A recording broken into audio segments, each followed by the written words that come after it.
ఒక్కసారి కొమ్మూరి గోల్డ్ కి కాల్ చేయండి. తాకట్లో ఉన్న మీ బంగారాన్ని విడిపించి మార్కెట్ ప్రైస్ కి వాళ్ళు కొనుక్కుని మిగతా డబ్బులు మీకు ఇచ్చేస్తారు. వెల్కమ్ టు మనం టీవీ. మనం టీవీ ఉన్నది మన కోసం. నేను మీ జర్నలిస్ట్ మనోజ్. దేశవ్యాప్తంగా నియోజకవర్గాల పునర్విభజన జరగబోతోంది. సో దీనికి సంబంధించి మాజీ మంత్రి మల్లారెడ్డి కోడలు పొలిటికల్ ఎంట్రీ ఇవ్వబోతుందనే వార్తలు ఇప్పుడు గుప్పమంటున్నాయి. సో పర్టికులర్గా దేశవ్యాప్తంగా నియోజకవర్గాల పునర్విభజనకు లైన్ క్లియర్ అవుతున్న సంకేతాలు కనిపిస్తున్నాయి.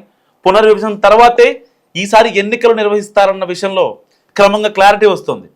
సో ఈ క్రమంలోనే మాజీ మంత్రి మల్లారెడ్డి కుటుంబ సభ్యులు పొలిటికల్ ఎంట్రీ ఎపిసోడ్ ఇప్పుడు ఇంట్రెస్ట్ రేపుతోంది. ప్రస్తుతం మేడ్చల్ బీఆర్ఎస్ ఎమ్మెల్యేగా ఉన్నారాయన. అదే పార్టీ నుంచి పక్కనే ఉన్న మల్కాజ్గిరి ఎమ్మెల్యేగా ప్రాతినిధ్యం వహిస్తున్నాడు మల్లారెడ్డి అల్లుడు మరి రాజశేఖర్ రెడ్డి. అదంతా ఒక ఎత్తు అయితే ఇప్పుడు ఆయన కోడలు ప్రీతి రెడ్డి గురించిన చర్చలు విస్తృతంగా జరుగుతున్నాయి రాజకీయ వర్గాల్లో.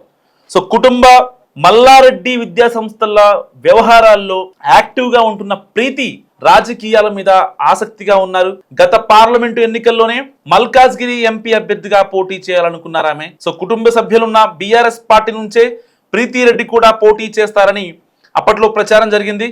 ఒకవేళ గులాబీ పార్టీ నుంచి కుదరకపోతే కాషాయ కండువ కప్పుకొని కమలం గుర్తు మీద పోటీ చేస్తారని కూడా తీవ్ర స్థాయిలో ప్రచారం జరిగింది. కానీ అవేవి వర్కౌట్ అవ్వలేదు. ఇక ఇప్పుడు నియోజకవర్గాల పునర్విభజన ఖచ్చితంగా జరుగుతుందని అంటున్న క్రమంలో ప్రీతి రెడ్డి యాక్టివిటీ మరోసారి చర్చల్లోకి వస్తుంది. అయితే బీఆర్ఎస్ నుంచి కాకుండా బీజేపీ తరపునే ఈసారి ఆమె పోటీ చేయవచ్చన్న మాట గట్టిగా వినిపిస్తుంది. దానికి తోడు అసెంబ్లీ లాబీల్లో మీడియాతో మాట్లాడిన మల్లారెడ్డి కూడా తన కోడలు బీజేపీ నుంచి పోటీ చేసే అంశాన్ని కొట్టిపారేయలేదు. ఆమె బీఆర్ఎస్ నుంచి పోటీ చేస్తుందని చెప్పిన మల్లారెడ్డి ఒకవేళ కుదరకుంటే ఆమె వేరే పార్టీ నుంచి పోటీ చేస్తే నేనెలా అడ్డు చెప్పగలనని రివర్స్ లో ప్రశ్నించారు. సో పార్టీ ఏదైనా సరే ఈసారి మాత్రం తన కుటుంబం నుంచి 4-5 ప్రజాప్రతినిధులు ఉండడం ఖాయమని కూడా కుండబద్దలు కొట్టేశారైనా. దీనికి తోడు తాను హిందుత్వవాదినని గతంలో 1-2 సందర్భాల్లో చెప్పారు ప్రీతిరెడ్డి. అలాగే తనకి ఇష్టమైన రాజకీయ నేతలు నరేంద్ర మోడీ అని కూడా ఆవిడ అప్పట్లో క్లారిటీ ఇచ్చారు. సో దీంతో మల్లారెడ్డి కోటలు బీజేపీ వైపు మొగ్గుతున్నట్లే కనిపిస్తుందని అంటున్నారు రాజకీయ పరిశీలకులు. సో అదే సమయంలో మల్లారెడ్డి కొడుకు భద్రారెడ్డి కూడా ఈసారి పోటీ చేస్తారని, నియోజకవర్గాల పునర్విభజన భార్యాభర్తలిద్దరికి కలిసి వస్తుందన్న అంచనాలు ఉన్నాయి. సో భద్రారెడ్డి కుదిరితే బీఆర్ఎస్, లేదంటే బీజేపీ నుంచి బరిలో దిగొచ్చు. అలాగే ఈసారి మహిళా రిజర్వేషన్ కోటా ప్రకారం సీట్లుంటాయి కాబట్టి తన కూతుర్ని కూడా రాజకీయ రంగంలోకి దింపేందుకు మల్లారెడ్డి సిద్ధమవుతున్నారు.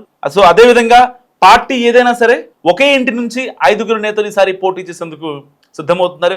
ఒక పార్టీ తరపున ఇంతమంది ఒకే కుటుంబ సభ్యులకు టికెట్లు కుదరకపోవచ్చు. ఎందుకంటే సామాజిక వర్గ పరంగా ఒకే కుటుంబంలో అంతమందికి ఎలా అని చెప్పి అబ్జెక్షన్ చేసి చెప్పేవాళ్ళు ఉంటారు. సో బీఆర్ఎస్ బీజేపీ మధ్యనే వీళ్ళ కుటుంబం మొత్తం ఉండవచ్చు అన్న ఊహాగానాలు పెరుగుతున్నాయి. సో మిగతా వాళ్ళ సంగతి ఎలా ఉన్నా ప్రీతిరెడ్డి మాత్రం, మల్లారెడ్డి కోడలు ప్రీతిరెడ్డి ఈసారి ఎంపీ అభ్యర్థిగా పోటీ చేస్తారని, అది కూడా ఎక్కువ శాతం బీజేపీ తరపునే ఉండవచ్చని అంటున్నాయి మల్లన్న సన్నిహిత వర్గాలు. సో కుటుంబ సభ్యులందరూ ఒకే పార్టీలో ఉండాలని రూల్ ఏమైనా ఉందా అని మల్లారెడ్డి వేసిన రివర్స్ క్వశ్చన్ ఆయన మనసులో ఏముందనే ఒక రకంగా చెప్పకనే చెప్పినట్లుందని కూడా మనకి మాటలు వినిపిస్తున్న ఇలాంటి నేపథ్యంలో ప్రీతిరెడ్డి ఎంపీగా బీజేపీ తరపున పోటీ చేసే అవకాశం ఎట్టి పరిస్థితుల్లో లేకపోలేదు.